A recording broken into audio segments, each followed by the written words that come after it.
ഇടുക്കിയിൽ നിന്നും ബിനീഷ് ആന്റണി ചേരുന്നുണ്ട്. ബിനീഷ്, ഇതുമായി ബന്ധപ്പെട്ട ഇലക്ഷൻ റിസൾട്ട് പ്രഖ്യാപിച്ചപ്പോൾ അവിടെ ഇടുക്കി മൂന്നാർ ഉപതെരഞ്ഞെടുപ്പ് 18ാം വാർഡായ നടയാറിലും കോൺഗ്രസ് വിജയിച്ചു 59 വോട്ടിന് എന്നാണ് അറിയാൻ സാധിക്കുന്നത്. അതുമായി ബന്ധപ്പെട്ട വിശദാംശങ്ങൾ എന്തൊക്കെയാണ്?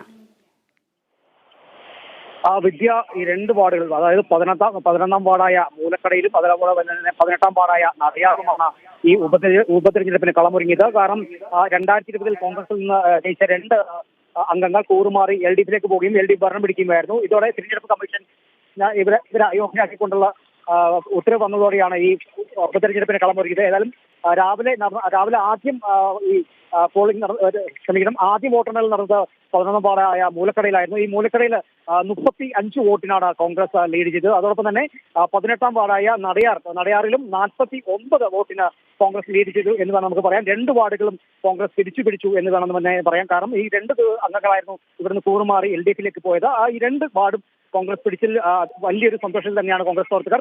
ടൗണിൽ ആഹ്ലാദ പ്രകടനവും പടക്കവും പൊട്ടിച്ച ആഹ്ലാദ പ്രകടനത്തിലാണ് കോൺഗ്രസ് പ്രവർത്തകരുള്ളത്. ഏതായാലും ഈ ഭരണം ഇപ്പോഴുള്ള പഞ്ചായത്ത് ഭരണം കോൺഗ്രസിന് തന്നെയാണ്. ഈ ഭരണം വീണ്ടും നിലനിർത്താൻ തന്നെയാണ് കോൺഗ്രസിന്റെ ഒരു ഉറച്ച തീരുമാനം. അതുകൊണ്ട് തന്നെയാണ് ഈ ഇലക്ഷന് മുന്നോടിയെ തന്നെ പ്രചരണാർത്ഥം വളരെ ശക്തമാക്കിയിരുന്നു. ഇരു മുന്നണികളിൽ ശക്തമാക്കിയിരുന്നു.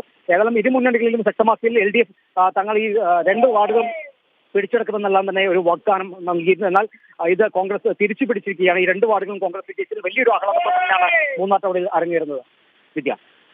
ബിനീഷ്, മൂന്നാറിൽ കോൺഗ്രസിനാണ് ആധിപത്യം സ്ഥാപിക്കാൻ കഴിഞ്ഞിരിക്കുന്നത്. എന്തൊക്കെയാണ് അവിടെ ആഘോഷ പ്രകടനങ്ങൾ, എന്തൊക്കെയാണ്, എങ്ങനെയാണ് അതൊക്കെ പുരോഗമിക്കുന്നത്? മൂന്നാർ ഗവൺമെന്റ് ഹൈസ്കൂളിലായിരുന്നു രാവിലെയുള്ള വോട്ടെണ്ണൽ ആരംഭിച്ചത്. വോട്ടെണ്ണൽ ആരംഭിച്ചപ്പോൾ തന്നെ ആദ്യത്തെ ബൂത്തിൽ തന്നെ കോൺഗ്രസിന് 11ാം വാർഡായ മൂലക്കട വിജയത്തിൽ എത്തിയെന്ന് തന്നെ അറിയാൻ സാധിച്ചു. പിന്നീട് രണ്ടാം ബൂത്ത് എണ്ണിപ്പോൾ കോൺഗ്രസിന് പൂർണ്ണമായി തന്നെ വിജയം അനുകൂലമായി. അതോടൊപ്പം തന്നെ അതിനുശേഷമുള്ള നടയാർ വാർഡായിരുന്നു അതിനുശേഷം എണ്ണിയത്. ഈ നടയാർ വാർഡും അതോടൊപ്പം ആദ്യത്തെ ബൂത്ത് നമ്പർ എണ്ണിയപ്പോൾ തന്നെ കോൺഗ്രസിന് 3 വോട്ടുകളുടെ കൗണ്ടിംഗ് ലഭിച്ചു, 3 വോട്ടുകളുടെ കൂടുതൽ ലഭിച്ചു. അതോടെ രണ്ടാമത്തെ ബൂത്ത് ഇനിയിപ്പോൾ കോൺഗ്രസിന് വിജയം അനുകൂലമായി തന്നെ തുടർന്നു. ഈ കോൺഗ്രസ് ജയിച്ചതോടെ തന്നെ ഈ ഗവൺമെന്റ് ഹൈസ്കൂളിൽ നിന്നും പ്രകടനമായി തന്നെയായിരുന്നു ആളുകൾ പടക്കം പൊട്ടിച്ച് വലിയ ആഘോഷങ്ങളോടെ തന്നെ ഈ ടൗണിലുള്ള സെൻട്രൽ ജംഗ്ഷനെത്തി.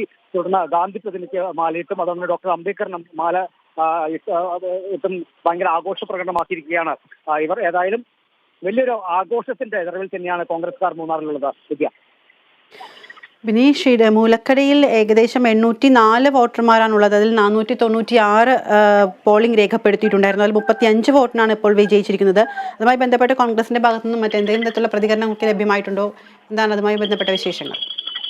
നിലവിൽ കോൺഗ്രസ് പ്രതീക്ഷിച്ചതിനെക്കാട്ടും ഈ മൂലക്കട വാർഡിൽ കോൺഗ്രസ് പ്രതീക്ഷിച്ചതിനെക്കാട്ടും വോട്ടുകൾ കൂടുതലായി ലഭിച്ചു എന്ന് വേണം പറയാൻ.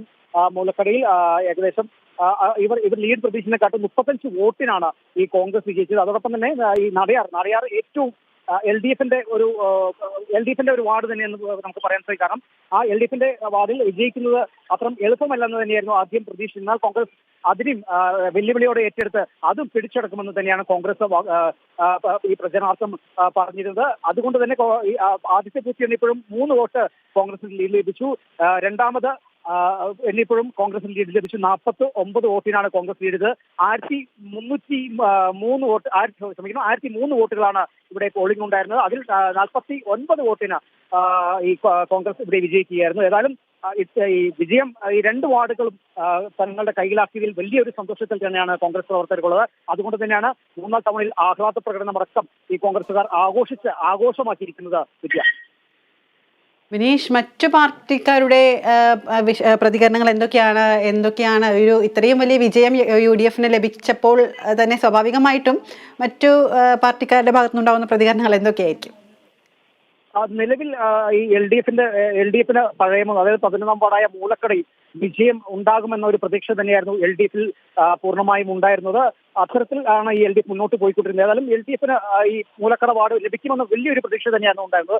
എന്നാൽ മൂലക്കടയിലെ ആദ്യത്തെ ബൂത്ത് ഇനിയിപ്പോൾ തന്നെ ഇതെല്ലാം മാറി മറിഞ്ഞപ്പോൾ തന്നെ അവർക്ക് മനസ്സിലായി LDF ഇത് കോൺഗ്രസിന്റെ വാർഡായി മാറി എന്നുള്ള, കോൺഗ്രസ് ഈ വിജയം ഉറപ്പിച്ചു എന്ന് തന്നെ അവർക്ക് മനസ്സിലായി. അതോടൊപ്പം തന്നെ ഈ നടയാർ വാർഡിലും പ്രതീക്ഷയുണ്ടായിരുന്നു. ഈ പ്രതീക്ഷകളെല്ലാം മറ്റും നിലവിൽ ഇവരുടെ ബാക്കിയുള്ള പ്രതികരണങ്ങളൊന്നും വന്നിട്ടില്ല.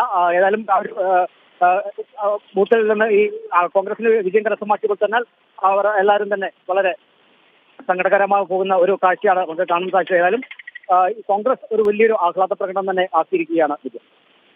ശരി ബിനീഷ്, വ്യക്തമാണ്. ഇടുക്കി മൂന്നാർ ഉപതെരഞ്ഞെടുപ്പിൽ കോൺഗ്രസിന് അത്യുജ്വല വിജയമാണ് കരസ്ഥമാക്കാൻ സാധിച്ചിരിക്കുന്നത്. വിവരങ്ങളുമായി ചേർന്നത് ഇടുക്കിയിൽ നിന്നും ബിനീഷ് ആന്റണിയാണ്.